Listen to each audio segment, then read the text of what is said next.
Well, hello and welcome to Create Talks. I have one of my favorite people on the planet, Kristen D'Arpa. She graduated in what year was it? 2010. I finished my third year. 2010, and we really we went everywhere that year. We go everywhere. I mean, we've been to the Philippines, we've been to like Rwanda, we've been all over the planet. Minnesota.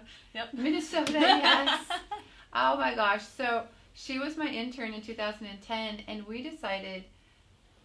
God decided to take us to Rwanda, and it was absolutely insane because we saw so much breakthrough with these genocide orphans. There were about 50 of them, and they never had dealt with the pain in their life from being hunted down for 100 days, seeing their families massacred, and they didn't know what to do with them, and so I brought over a team of 30, and we brought over lots of stuff, let me tell you. Sewing machines. We brought over blood prints. Oh my gosh, we had so many suitcases. We looked like a traveling circus. That's the only way to describe our team. And I think we had at least 2,000 pounds of luggage, and we traveled for about 60 hours. Oh my gosh, we could tell you stories on that trip. So powerful. We went to the wrong hotel with all of our luggage. And so we had to go to the other one in the UK. Oh, we have so many stories to tell you of that. But what an adventure. Yeah. What an adventure. And we saw share a breakthrough that you felt happened in Rwanda. You know, in Rwanda, we had the honor to do a workshop. I got the honor to do a workshop of poetry and creative writing with Which the was genocide incredible. survivors. Now, Theresa did a block print one, which I'll let you tell that story if you want. But in the creative writing one, you know, when people have been through so much trauma, they can't always deal with it directly, but through creativity, you know, which really releases wisdom and brings breakthrough in people's lives, they can go about things and process things, receive healing in different ways. So we had one of the writers in our workshop.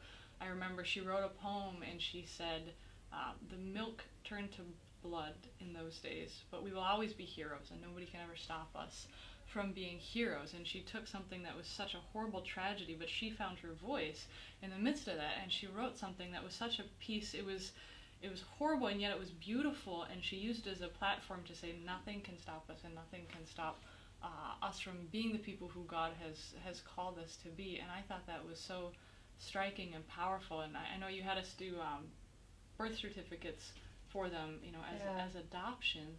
And then, you know, they even gave us a piece of honor. They created their own artwork that they gave to us. They said they had never experienced anything like this before, and so we were able to pour into the next generation. And that block print testimony was amazing. I don't know if you I will. That was Roger. So Roger had been buried alive in a mass grave, and so you can imagine the trauma of being buried for 3 days. And so he was dying, and he was buried underneath these bodies, and his dog came around and began to sniff and took his hand and actually pulled him out of this mass grave, and that's why he's alive. So he did a block print of this dog taking his hand and pulling it out, and he had never told anyone the story. Wow, I didn't realize that. It was crazy. And so he got sozoed, which is inner healing on our team.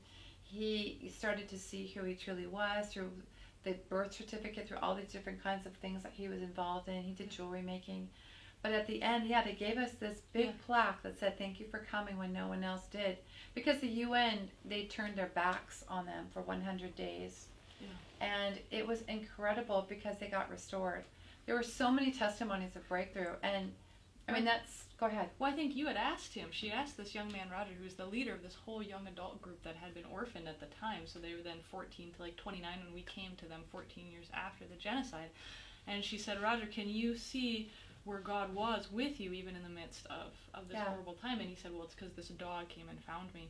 And, you know, such a hopeless situation, and yet in the midst of that he was able to find hope, and then he was able to take that card and I believe sell it even in the genocide memorial. And so you think of people in that level of depravity, but yet God's there and being to express that through creativity and bring hope to other people. That was just such a powerful experience. It was amazing. And then one of our team was able to meet with the president and talk to them the day that we were leaving as well. It was just crazy good. It was just like, did that really happen? Yeah. And so we decided to put together a manual of just stories of from different people that we knew of cultivating kingdom creativity, of what can happen if you go to Rwanda, what can happen in dance, what can happen in drama, how can God touch people? And so, and she was one of my spearheads behind this, in all of her writing abilities and her wonderful, just her heart. And so she then, at that point, I love your story, because Kristen, tell us about, like,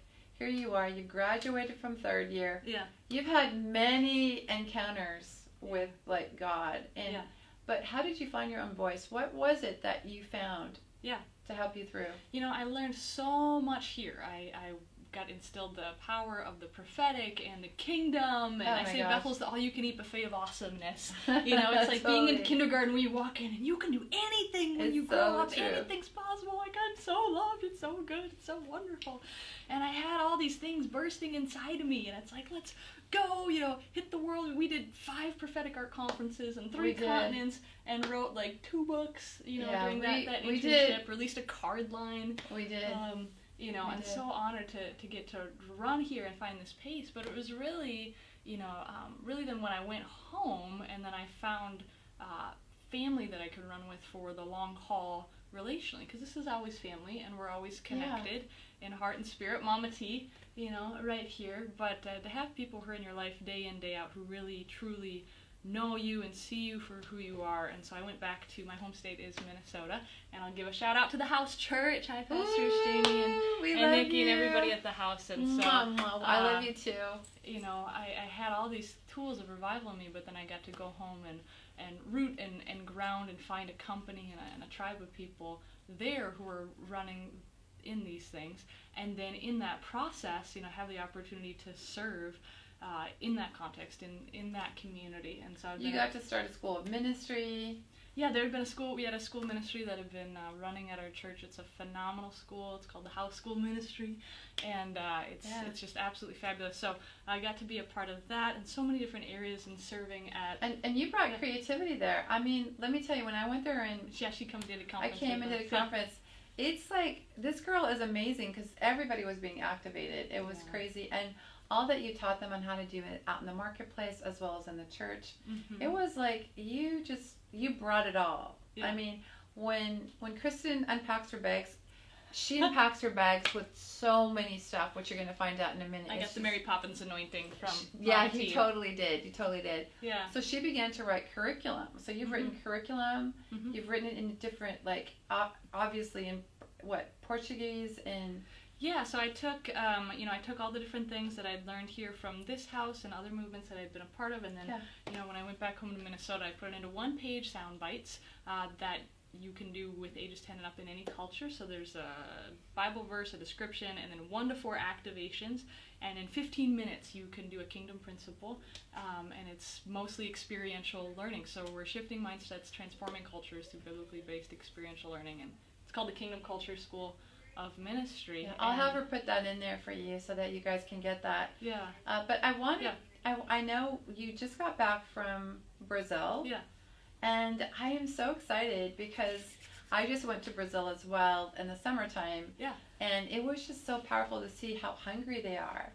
And I was just sharing, we were just together in staff, and I was sharing about just how one person in Brazil who's a graduate in Rio began ministering. Such a good story. And she started to do prophetic art in her church, and this is an Anglican church, so it's not a church that's used to it, right? Huh. And then the bishop came, and he saw all of the different things that she was doing, got a painting from him.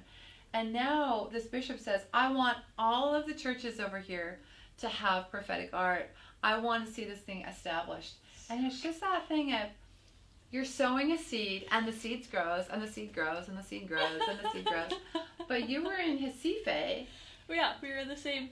Yeah, yeah, and I was there too. But share about what happened, because this is crazy. This is so good. So just like really quick backstory, because I was doing a Kingdom Culture School in Minnesota, and I invited people to be on my ministry team, because I learned to do that from Mama T, and like, if you're gonna go, bring people with. That's right. So this girl came. I accidentally invited somebody I didn't really know. I knew her a little bit, but I invited her to be on my ministry team. She's a Brazilian girl. She came in Minnesota on this trip that we did at Eden Church, Stephen Penny Stadema, and we saw people get so rocked in this experience, we saw children going through this book together and having God encounters, seeing angels, experiencing things on their own, releasing it over adults. We had elders from a Baptist church that's there, and so they're getting rocked. And my friend who's there from Brazil, who happened to be in Minnesota at this time, we said, God's doing something with kids. How can we pour into the next generation? Well, I find out that she happens to be a public school teacher in the Recife area, and she runs a preschool for children of drug dealers. Come on, can you imagine a preschool? Woo! Okay, now that's funny. She's but if you're from Brazil, you would understand that. So yeah, go ahead. So her name is Emanuele, M Kindergarten and Cursos is what she does. So we started dreaming. We said, how can we saw this happen here in Minnesota in our own backyard. How can we take this, to the nations? And so I said, well, what if we did a preschool version of it with your kids? And then I said, hey, well, ask your public school teacher, your principal, ask her if we can come in and if she'll give us a school for a week so we can do a ministry school with your kids. She said it's a public school. I said, let's just ask.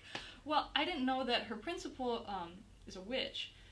And anyhow, so she's asking a witch in a public school. Yeah. Can I do revival? Yeah, can we take the kids to a ministry school? And so her principal thought this was a great idea. And so instead of giving us 1 week, they pretty much gave us 2 weeks. And during the course of this time, we saw so many phenomenal things happen. There was a day I was in Emanuele's class. She teaches 3rd grade. Now, these kids are communities in the midst of a drug war. 3 people were murdered during the time that I was there. People say you could be killed by a bullet at any time, and yet the hope of Jesus is there in a beautiful way. And so we're in her classroom. The kids are running around punching each other in the face, and it's kind of craziness, but somebody brings in a guitar, and we just start worshiping. Sean Foyt says, when in doubt, worship. So you start worshiping. The presence of the Lord fills the room. They start bringing in another class of kids because something's happening here. The kids sit down, calm down, enter in the presence of the Lord, and they start experiencing inner healing. And as we're going through this, we're like, well, this is great. Let's do this with the whole school the next day. They're like, take 15 minutes, lead the whole school into worship. Well, that turns into an hour and a half the next day. And kids start seeing angels. They start encountering the presence of the Lord. Teachers start getting healed. We're singing, Let It Rain in Portuguese. Faz chover, obras com portas do céu. And we just declare that Let It Rain over you that's watching right now. It's raining over you. That's right. And so they're releasing it out to their community, get to prophesy over the principal. One of the activations, then we came back another week, and in the mornings we would be in the public school, 3rd through 5th grade. We did a week-long school. Afternoons we were with her preschoolers, and then in the evenings we did an interdenominational school with the adults. And so with the kids, we said, write down everything that's ever hurt you, traumatized you, people you need to forgive, and we're going to tear it up, and we're going to throw a party. We're going to give it to God like confetti, because when we give him our sorrow, he throws a party and gives us joy. And again, we have footage of this, and you see the joy just exploding on the kids' faces. We had a drug runner come in one night during the adult school, and we're in some inner healing activation, because we teach and do, because I learned that from Mama T here. And all of a sudden, somebody interrupts and they said, excuse me, this young man would like to receive Jesus. We're like, well, that's good. That's good. That's good. Who else wants to? And so this drug runner comes in and gets saved, and then we did a children's crusade, which they'd never done in this area. Is amazing. And so we had a guy come. He had gotten saved. He went through the class. We said, you can be a missionary. You can do this stuff too. It's not just the professionals. Come volunteer. And the guy, he came and he told my friend, he said, I used to jump the gate of your house to steal from you, and now I'm here opening the gate to set up church to volunteer so we can give the kids to the Lord. And we're preaching to the children, and the drug dealers are listening from their windows. And God's doing a beautiful work in this city. And then we got to partner with should I talk about the crusade and the public school? So we have a good friend of our house back home is called Rubens Cunha of Global Gospel Action. A phenomenal evangelist, been going for 20 years, loves the Lord, loves the next generation, systematically evangelizing northeast Brazil. And so a team from our church, from the house, came in and joined with him in a different city. And Emanuele came from Recife as one of our interpreters. And we went, and they go to 6 public schools a day. And then at night, you train up to 1,000 volunteers from the area. And you go into a poor community, and they do a children's crusade, a youth crusade, and an adult crusade. And so every day we'd go into the public schools. You share a word of encouragement, don't do drugs, do your homework, obey your parents, because legally we can't only just preach religion. Right. So we've got motivation much. So then you share your testimony. You just let them have it. Who wants Jesus? He's here. He wants to save you. And we're seeing just brokenness. Little kids who are pregnant. People who've gone through so much abuse, so much brokenness. And you come and you bring the truth of Jesus Christ and you say, who wants this? And almost every single hand in every single school, almost every single teacher raises their hands. They say, I want Jesus. I want Jesus. Kids are coming up for ministry afterwards. They're getting slain in the Spirit. They're getting set free from suicide. Like 95% of every school came to know the Lord. We saw 2,000 kids saved in a week. And they do this every month. And if anybody wants to go and do this yourself, you can go with them as well. They bring in teams and they want to provide opportunities for people to be raised up in evangelism. And so you do a healing crusade on the weekend. 10% of the city comes, 10% every single time, at least 8 to 10,000 people. And a papa in my life, Dave Hauer, he organizes these crusades, and his wife has been activated in prophetic art. She's a leader in our church, so thanks to you, it's affecting our neighbors and our nations. But we went and they allowed me to preach a miracle crusade, and when Evangelist Rubens was going after deliverance, they saw a girl who had been deaf and mute 21 years, her entire life. And one of the testimonies I had shared that night was from Mama Heidi, of when we were in Mozambique, and the deaf mutes would hear and speak, and people would say, they say, Mama, Mama, it's the first words that they say. And so we'd share that testimony. Well, and during the time they do salvation, and then they go after healing, and then go after deliverance, and see masses of people set free. So as Evangelist Rubens is going after deliverance, they see this girl get radically set free. They call her up on stage, 21 years old, never spoke, never heard in her entire life. She comes up with her mom, and what's the first word that she says? It's Mama. And so you hear her saying, Mama, Mama. And he was just in Pakistan. Just phenomenal things going on in the nation. But the revival fire of God is on Brazil, and it's being awakened in the next generation, awakened in creativity. And so much of that has come from what this house is doing and what's being released here. And if you want to get activated in those things, you should get this book too. And I just want to give a shout out because one of the things that Kristen found, and we talked about that when she was an intern at other times. Yeah. It's like there's a war for you to believe in your identity. There is a war for you to believe that you can create, that you can go into the worst areas and take a risk and transform culture. We've seen this in the Philippines. We've seen this all everywhere. Yeah. And it's crazy because Kristen had to realize that the gifts that she had, the gifts of writing, the gifts of changing culture, the gifts of how she sees people, her photography, all that stuff, it's like she got to see how it can be given away so freely and with so much power and authority. And I feel like there's people that are listening right now that you're thinking, I want those testimonies. Yeah. You can have those testimonies. You can have it. I'm going to have Kristen just impart to you. So yeah, can I share one quick thing? Yeah. So I believe that the Lord's raising up a new modern day mission movement that's about people being their authentic selves, taking responsibility for who they are, right where they are, and then with creativity, which embodies wisdom to find solutions for the problems of the world, they're going out, and whether you go to a neighbor or whether you go to a nation, you're going to see transformation. In my story and finding my voice, I've been here and served at home and served Novel Lights launching me out, and I've just launched an organization called I Go Global, and you can go global too. You can go to your local, or you can go to your global, you can go to a neighbor, a nation. Be yourself. Be who God made you to be. Take responsibility for what's in your hand.